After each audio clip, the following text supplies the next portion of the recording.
I start, I want to thank that lady there who said she's very bullish on the equity market. Thank you so much. And in the rest of the presentation, I'll dedicate to you that why we are bullish on the equity markets. In the year 1906, a British scientist, Francis Galton, he goes to a village fair in his town Plymouth in UK. This is the annual fair in the village where a lot of things are displayed, a lot of trade happens, and also some fun and games. He finds a place where there is a contest being run. There is an ox standing there, and people have to guess the weight of that ox. You can buy a 6 pence ticket, put your guess on that with your name, and put it in a box. And there is a prize for somebody who gets the exact weight or very close to the weight, actual weight of that ox. Now this is a village fair. Some farmers are there who are dealing with animals day in, day out. But a lot of other profession, people from other walks of life. So Francis Galton is a little intrigued by what people guess. He says there are some smart people, but there are other people who have no clue. I want to see what they guess. So he actually arranges with the guys running the contest that please give me those tickets after you're done with it. He doesn't care who wins the prize. He just collects these tickets to do some data analysis. He lines them up in terms of increasing and decreasing order, and then finally he says, what is the average weight guessed by the crowd? And he thinks that it will be way off. So the average weight that he comes to, using those 787 tickets, so about 800 people who participated in this, the average weight is 1197 pounds, or translated into kgs, it is 543 kgs. Then he checks the actual weight of the ox. It is 1198 pounds, approximately again 543 kgs. What he discovers, and a lot of research then takes place, is the wisdom of the crowd. The crowd doesn't need to be the smartest experts to guess something. On average, they can guess something right. And frankly, we use a lot of wisdom of the crowd in a lot of decision making in our life. At least I do it, what to watch on Netflix, which movie to see, which book to pick up. We definitely use the wisdom of the crowd to select things. But this comes with conditions. And there are many conditions. For example, in an expert job, the wisdom of the crowd will not work. You take inputs on a surgery from average of what the 30 doctors think, or 30 people taken from a phone book. The most important condition where wisdom of the crowd works is actually the diversity of views. And diversity was something that was seen in this ox weight guessing contest. Like in this contest, things work because people were working independently. If any of them had biases, some people had no clue about the weight of the ox, but their errors got averaged out. They got cancelled out by somebody who was giving very high number with somebody giving very low number. So the average came out right. The crowd was not discussing that, okay, this is the way we should go, or following a narrative on that.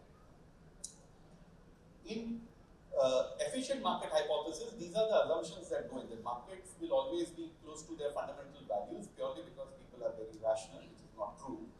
And even if people are irrational individually, the crowd cancels out their errors, and there is, even if there is a small net error left, the arbitrageurs come in and arbitrage it away. However, in reality, what happens? First, the problem is more complex than looking at an ox and giving or guessing the weight. And people are not very good at handling complexities. Each one has a certain bias, and they are not fully negated by the crowd. In fact, crowd is also driven by narratives. Crowd also is biased. They extrapolate recent trends into the future. They don't look at regression to the mean, and that causes prices to move away from their fundamental values. This can lead to herding, that people give up their individual opinions and want to participate with the crowd on the crowd opinion. Herding in animals and in humans is slightly different. When animals herd, you will see that they actually look around. Each one is looking in different directions. That if the danger comes from one end, they warn the others and they start running. Unfortunately, when markets crowd, they start looking in one direction. So they don't see the direction, danger coming from the other end. Herding breaks the diversity of opinion, and because of that, prices can move away from their fundamentals. It creates a market bias. Feedback loop comes into effect. Pardon me for that spelling mistake there on loop. Feedback loop plays in, reflexivity plays in. Prices going up attract more buyers, prices falling lead to panic. What happens is we reinforce the trend which we are already experiencing in the market, and suddenly you find that the crowd has slowly and surely shifted on one side of the market. And this is what we depict in a pendulum that moves between greed and fear. The crowd creates opportunities because now you can be greedy when others are fearful, and fearful when others are greedy. You can sell to the over-optimist and buy from the over-pessimist. You can sell in euphoria and you can buy in panic. It's highly profitable to go against the crowd. These are the few statements from some of the best investors in the world, and you'll find a common thread in them. That they understand crowd psychology and they position themselves against the crowd and make huge returns. Let me give you a couple of other studies and examples to make this point.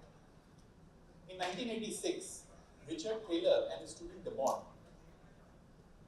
made a study. They wanted to know if stock markets overreact.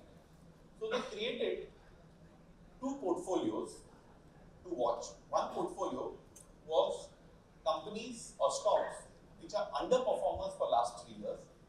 They named it a loser portfolio. And another portfolio, the winner portfolio, which had companies that had outperformed for 3 years. They did this study for 50 years, corrected 50 years of it. And for each of these portfolios, they watched for the next 3 years how the portfolios moved. They found consistently the loser portfolio outperforms the winner portfolio. Market changes roles, reverses roles. The reason for this reversal was purely behavioral. People get excited about glamour stocks, take them to high valuations, expectations are high. Unfortunately, reality doesn't meet those expectations and the reversal takes place. Crowd overreacts and creates a hype cycle in the market and a panic cycle in the market.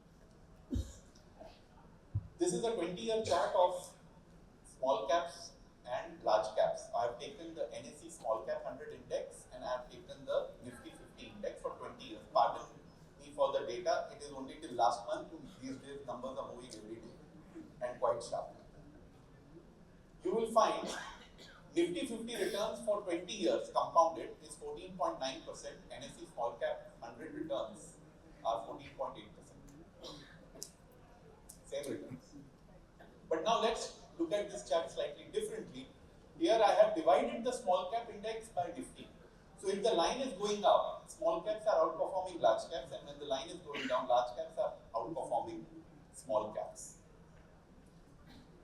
Now, in small caps, it pays to go against the crowd. Don't worry about the end line. End line has actually come down a bit in the last 1 month, quite significantly. It's now coming closer to the average. But what do we see? In the markets, we see people getting excited about small caps in 2007, in 2017, and don't want to touch small caps in 2013 or 2019. It pays to go against the crowd when looking at a category like certain deep cyclical themes, it pays. And as Richard Thaler and DeBont have shown, and we have replicated that study in India, going against the crowd works. But it is easier said than done. What do you need if you want to go against the crowd? To know where the crowd has overreacted, you need to have a good knowledge of fundamentals as well as crowd behavior. Crowd is right on trends but wrong at ends. You have to see where the pendulum has gone to the extreme and then react. So it requires you to know about fundamentals as well as behavior. Markets can remain irrational longer than you can remain solid. Timing is important when you're going against the crowd. Third, courage. It's difficult to stand against the crowd. Neuroscientists say that the part of the brain that feels the pain when you stand against the crowd is the same part of the brain that feels the pain if you have your hand or leg broken. So it's painful. Lastly, it requires patience. Crowd doesn't like something temporarily. At some point of time, you will make money when they like it. It requires patience to go through that cycle. So, contrarian investing is a powerful strategy. It works in many categories, themes, sectors, and overall, having a contrarian bent of mind will lead to investment success. Seth Klarman says, investing is nothing but a marriage of a contrarian mindset with a calculator. Thank you very much.